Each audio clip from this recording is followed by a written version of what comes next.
My buddy from way back in the day, for many years at the NFL Media Group, now with Bally Sports. He does a beautiful podcast with his daughter called the Pass It Down Podcast. Joining me here on the Rich Eisen Show, my friend Michael Silver. How are you, Michael? Great, Rich. How are you? Hanging in there. Let's get right into this with both feet, since you were the one to essentially break yesterday that Odell was not there because the team was told by the Browns he's essentially no longer part of the team, and now it's another day of stay at home. What is happening with Odell in Cleveland, best you can tell? Well, Rich, it's a weird stare down because the trade deadline is over. So people keep saying, well, they're negotiating with Odell. Not sure what there is to negotiate. They could have traded him before the deadline, probably could have gotten maybe a sixth-round pick and figured out who paid what of this year's salary. But they let that deadline lapse. And, you know, from what I have been told by players and coaches, Rich, he has not acted out overtly. There is not an incident that we don't know about that's public in that facility where he did something. Obviously, his father had the social media post. LeBron James had the social media post. And there may be something going on behind the scenes that maybe just occurred between him and Kevin Stefanski or him and Andrew Berry. But if so, I don't know what that is. But clearly, Kevin Stefanski and the Browns seem to have decided we can't have this, enough of this. But, you know, you can't really do the old John Gruden Keyshawn thing from back in the day in Tampa for old people like us who remember, where they got into a place where John Gruden was basically like, go away, and you're just not going to be part of the team this year. You'll get your money, but you're gone. You can't really do that anymore under the current CBA. So unless they can figure out a way to suspend him for conduct detrimental to the team, they kind of have to make a decision. And that's why I'm not sure what they're negotiating. It seems like he's going to get released. So that's the whole sense of things when somebody's excused from absence. An excused absence. You're excused from practice. You may stay home. It connotes that the player has done something. You're saying that the player has done nothing. Well, I don't know if the player has done something. The players and coaches I talked to didn't know of anything he had done other than, you know, his father posting very obsequiously on social media that he thinks the quarterback sucks. And, you know, unless they're keeping him away and saying, you can come back if you come, you know, eat it and apologize and do this and that, which I don't know that either. This is just me, you know, wondering. But Kevin Stefanski took a pretty extraordinary step. He gathered the team together yesterday and said, basically, Odell's not on our team anymore. And, you know, he's not here today. We sent him home, and let's proceed accordingly. So I don't see, you know, the likelihood of a solution where he's back there, you know, given that statement. Michael Silver, Bally Sports here on the Rich Eisen Show. So is this a situation where they don't want him to get hurt, and then they're on the hook for all of this money, and they've decided he's not on the team anymore, and Odell's just got to sit at home? I mean, I don't understand that. Like, or they're gonna say that his shoulder is hurt so bad he's now put on IR and come with your grievance. Is that literally what they might actually do too? Something like that? Yeah, I mean, I guess you could try to do that and then, you know, let him file a grievance. But you know, you're technically not allowed to do that. Now, the Texans and Deshaun Watson are essentially doing that, but it's with the players' you know, cooperation, right? He's like, cool, pay me. I don't want to play for you. I don't want to practice. If Deshaun Watson shows up today and is like, hey, man, I'm healthy. I'm your fourth string quarterback or whatever you say I am. I want some reps. Then they, you know, that's at a crossroads too. But, you know, it sounds like Odell showed up for practice and was like, all right, I'm here. And they decided not to. But, yeah, to me, it's not just, oh, we don't want him to get hurt, because he has no value to them anymore. They don't want him to play for them, and they didn't trade him. So you know, yeah, you'd be on the hook for the money, but I think you're going to have to release him and be on the hook for the money anyway. So maybe they're trying to get him to agree to not join a certain team, or I don't.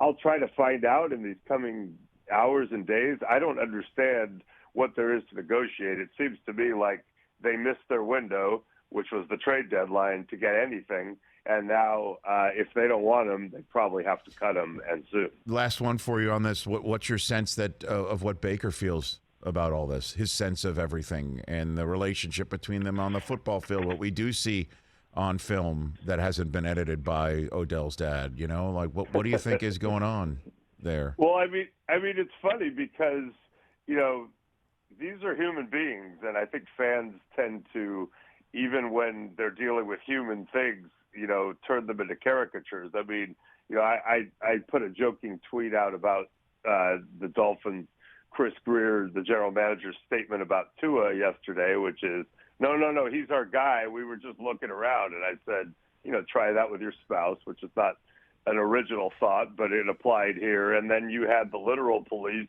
saying, oh, this is nothing like a marriage. And it's like, yeah, but I still would argue that, human beings who have a job and are proud and trying to perform it every day, when they know their bosses are clearly trying to replace them with someone they think is better, that's something you have to deal with. It's not insurmountable, but it's a thing. So, yeah, it's a thing when Baker Mayfield, who's trying to win games and is kind of struggling and has a contract extension on the line, and his future has a high-profile guy who has Odell Beckham Jr.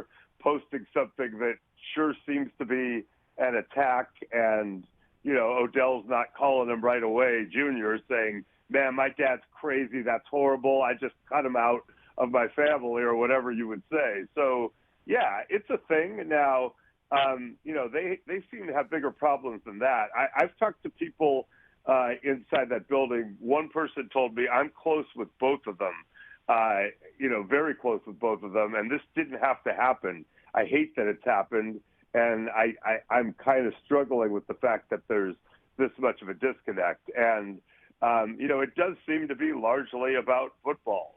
Odell is a proud guy who, like many receivers, wants the ball and thinks he's open and thinks he can help the team that way. And, Baker, I'm sure, would tell you, I'm trying to run the offense for everyone and do my job the best I can. And I don't know the football side of it, this year enough to in that building to understand whose side I should take, but I do know that it's got to be affecting Baker on a human level. So let's maybe pull on that strand a little bit more.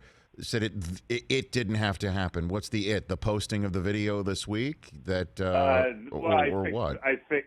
Well, this was a coach who said that, and I think what didn't have to happen was Kevin Stefanski getting to the point where he told the team at a meeting he's not on the team anymore. That's what I was referring to. Wow, man.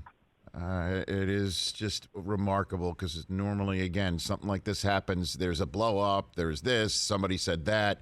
And either that's not getting out or it's just, as you're saying, it didn't happen. And it's funny. Someone referenced 1996, which I have a very intimate familiarity with.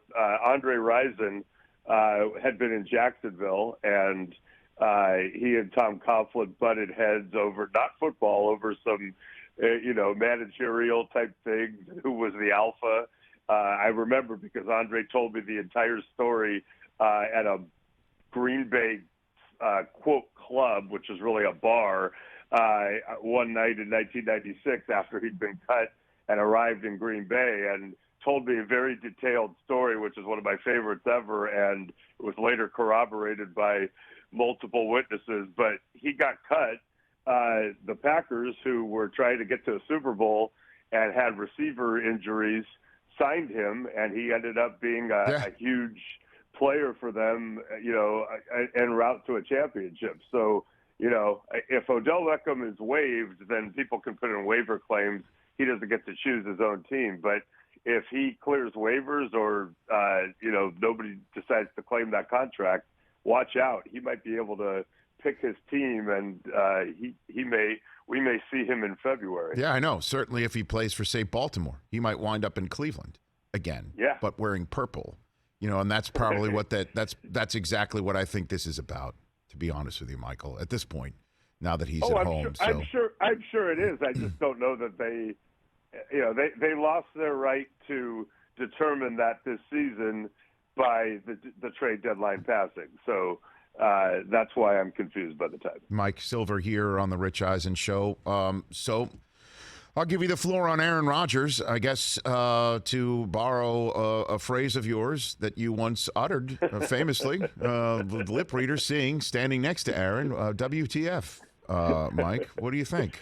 What's your thoughts on this subject? Well, okay, first of all, I would urge people to follow the science and do what's best for your community. And I'm certainly vaccinated, and I don't have a chip in my ear. I have a much better chance of surviving COVID. And as I have trusted experts since before I could formulate a coherent thought, when I took all those vaccines as an infant that have helped me stay healthy, that's where I stand on it. And look, first of all, I tweeted in late August when he said the thing about, I'm immunized. I said, is being immunized the same as being vaccinated? Because it felt weird to me, his phrasing. And I know he's a smart guy who phrases things, who knows what he's saying. Now, if you go back and look at the statement, it wasn't just the word. He clearly was giving the impression, in my opinion, I took care of that. And so, I think journalists were maybe too quick without a follow-up to say he's been vaccinated. But I also think Aaron wanted to give that impression. The NFL and the NFLPA negotiated rules that were very clear for people who aren't vaccinated and, with health and safety in mind, but also I think, wanting to make it clear that if you're going to go this route, you're going to have some conditions placed on you that people who go the scientifically sound route don't. And he didn't seem to, in front of us, follow those rules. So that's an issue too. But, I guess I would say, first of all, I haven't heard back from Aaron.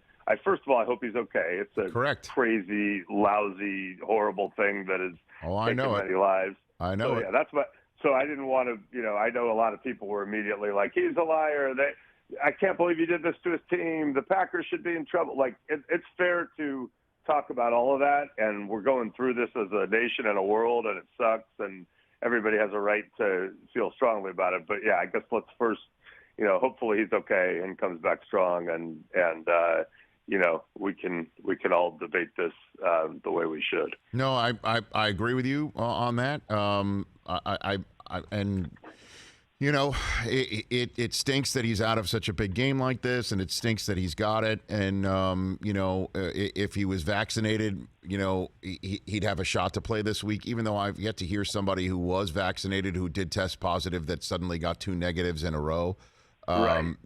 But put it all together, though, the thing that I'm looking about over the steering wheel is how the reaction from the Packers and how it got out that he did stuff holistically and things like that. Like and how Aaron's going to probably take all that. I'm looking into the future and wondering if we're going to start, because he was telling me when he came on the show earlier this season, about a month ago, about trust and hope, and he trusts and puts his hope in the Packers, and things were going so well. I mean, he was the owner of the Bears and the general manager of the Packers all at once with in a couple straight weeks. So how do you think he's going to take all this? Assuming he gets back healthy, as we all hope he does. What do you think? He's been a decent GM, by the way, because the Randall Cobb signing or trade, which everyone laughed at, he's made some pretty big catches. I like the aggressiveness. Jalen Smith didn't work out. They signed Merciless. I mean, keep it coming. I wish they had taken a swing at the trading deadline. No, it's a fair point, Rich. They were in such a bad place, and I'm wondering if they're going to be back in that same place again. Like it comes, the holistic medicine, and he's trying to make that something similar to actual vaccination, which he calls immunization. And we all understand he was playing with words there. It's not their fault, though. I mean, I hope he, you could, I'm on his side when it comes to a lot of the disconnect between him and the front office over the years. And I just, this is not the Packers' fault. This is he made his own bed. Yep, I got you. He made a decision. They didn't overtly call attention to it, and if anything, they helped him, act as though he was vaccinated, from what I could tell.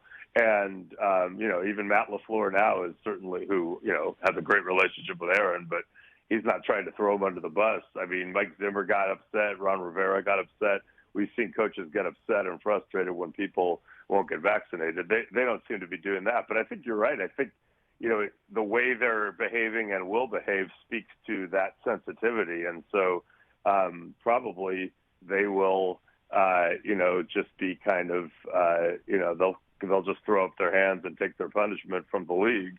But I don't think you're going to see them, make a strong statement about how, people need to follow protocols. It's really important. Michael Silver here on the Rich Eisen Show. And then lastly, what did happen, best you can tell, with Deshaun Watson not going to Miami and Stephen Ross actually still meeting with Deshaun Watson? You made mention earlier in this about Chris Greer, the general manager of the Dolphins, statement of everybody putting the Humpty Dumpty Tua back together again right here, with everybody sitting and thinking they're going to just be playing out a string to try and get to another crack at Watson, right? Yeah, I mean they're clearly not all in with Tua. And listen, as with Trubisky, right, who came in the same draft as Mahomes and Watson and actually went way before them.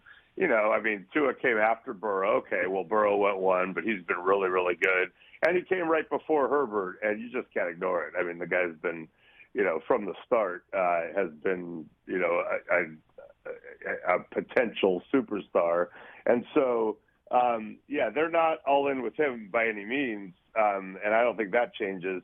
As far as Watson, I mean, to me, it was always complicated. I'd read these reports where it said, well, the Texans, anything less than 3 wins is a deal breaker. And I'm like, yeah, you might be, not understanding your leverage, guys, with all due respect. Now, don't get me started on that dumpster fire of an organization, which, by the way, my first story for Bally Sports was about Chair Cal McNair dropping a little China virus comment into the public realm back in May, and sneering afterwards. So you've got him, you got Jack Easterby, you've got when Tyrod Taylor is out, you've got one of the worst football teams I've ever seen in my life taking the field. Although they play the Dolphins on Sunday, so that'll be a test. And so look, it's a messy, complicated situation, and it's a lot of compensation.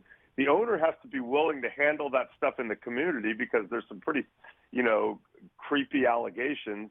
You've got the outstanding lawsuits. You've got the threat of criminal prosecution, and then you've also got the league possibly suspending him or putting him on the commissioner's exempt list. So to me, why didn't it get done? Because if you're going to give up all that, you want some degree of belief that the mess is getting cleaned up. And I guess they wanted him to settle all the civil lawsuits, which is probably tricky, and that didn't happen. So to me, that's probably why that, and a combination of the Texans being like, look, man, we don't care about all that stuff. He's Deshaun Watson. If you want him, you got to pay.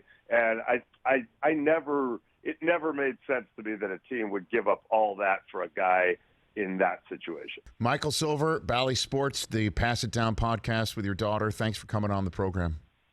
Thanks a lot, Rich. You bet. That's Mike Silver right here on the Rich Eisen Show.